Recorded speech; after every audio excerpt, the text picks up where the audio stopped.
As I reviewed the minutes from 2008, including today's agenda, numerous authorizations for submission of grant applications granted to the employees of this school district by the school board have been approved.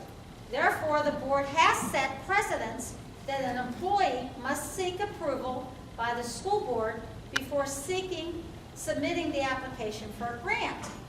So as I read the minutes, I could not locate one agenda item where you guys authorized Dr. Oldham to seek the latest grant from the R.K. Mellon Foundation, which awarded the district nearly $800,000.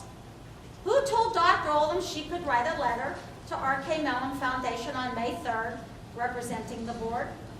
Why did Dr. Oldham apply for this when there was no board approval? How is it that you allowed Dr. Oldham to engage in a grant application praising her when you nor she did not follow the procedures that have been set forth by example over the years? Was it the matter that you needed the money in order not to raise taxes in an election year? According to a right to know, there's not even a letter of acceptance from the foundation. A friend must have informed you of the grant awarding. That is the same old song and dance where Dr. Oldham and you work behind the scenes with no board approval, such as the money spent on Steve Dunn during the school year 2008-2009. Gee, we and the students must follow procedure, but apparently you don't have to. A few months ago, Dr. Oldham boasted that she and her administrative staff will take a pay freeze. I'm coming to the board tonight for the third time since that announcement, because as I understand, there is no memorandum agreement with LVSD and administrative staff. I assume this was an empty statement, and the public would forget about it down the road. If the savings is still listed in the budget, Mr. Robinson, how will Mr. Marnell stop these salary increases without an agreement, thus making himself, all of you sitting up there, and the district liable? Mr. Rafferty, you need to step in to prevent that legal problem. You can only imagine what right to know I will submit in July. Which leads me to the topic of the right to knows. Last fall, Mr. Mayor stated that he wanted to publish the names of those people who submit right to knows. Then in March as a board, you went to Representative Reese to discuss your right to know problem. Next, Mrs. Hutchinson writes in the newspaper stating exact costs to the district for right to knows. Then a right to know was submitted to verify the validity of her stated costs. A reply from the district stated there are no documents which contain such information. Where did Mrs. Hutchinson get her figures at that time?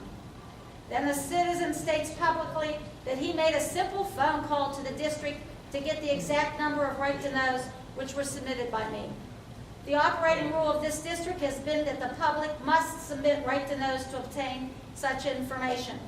Why was this inquisitive citizen shown favoritism because he did not have to submit a right to know? Is he a friend of a board member? All of this shows that the board has tried to intimidate and lie to stop the right to knows from being submitted. It's one thing for those adversely affected to have to abide by your decisions, but it is another when board members take exception because those citizens directly affected have chosen not to react in a position of silent obedience. Instead, they are exercising their right to knows under the law. The right to knows will stop for me when you are honest, above board, transparent, and have no hidden agendas.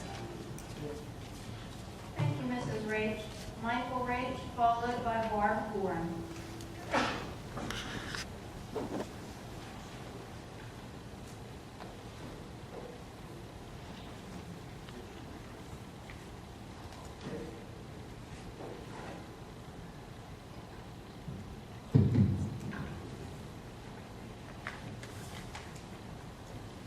You all know that it's always stirred my curiosity why the board never discusses the Laurel Valley Marcellus Shale gas at any meetings.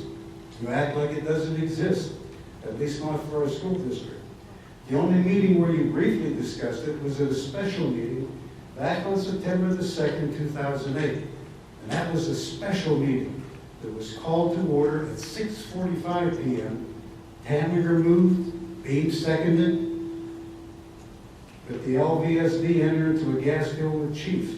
No questions, no discussion, no explanation. Motion passed, meeting adjourned at 6:50. 5 minutes. Sounds like business as usual. Most of the perks of this deal were not discovered until later. One of the perks included a bonus payment of $2,500 per acre just for signing. Multiplied by the 92.2 acres equals $230,500 for our district. However, the check that arrived at LVSD was only for $195,925. The original money made a detour to a Dick Land Group in Central City for subsequent distribution. Subsequent distribution to whom?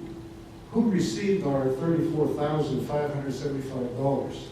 I wonder whose names are involved with the Stick Group. And this is interesting. Follow the timeline. September 2008, gas deal was made. January 20th, 2009, the check to LVSD for $195,925. And number 3, but according to the information, the Department of Corporations shows that DIC was not formed until February the 3rd of 2010. How can that be?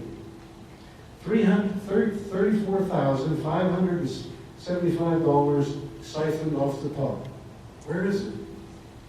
Right to knows show no record, no explanation. Why?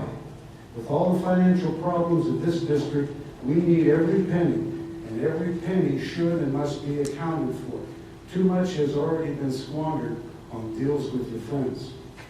When right to knows were submitted concerning the DIC deal, all there was received was a copy of a check and the deposit slip.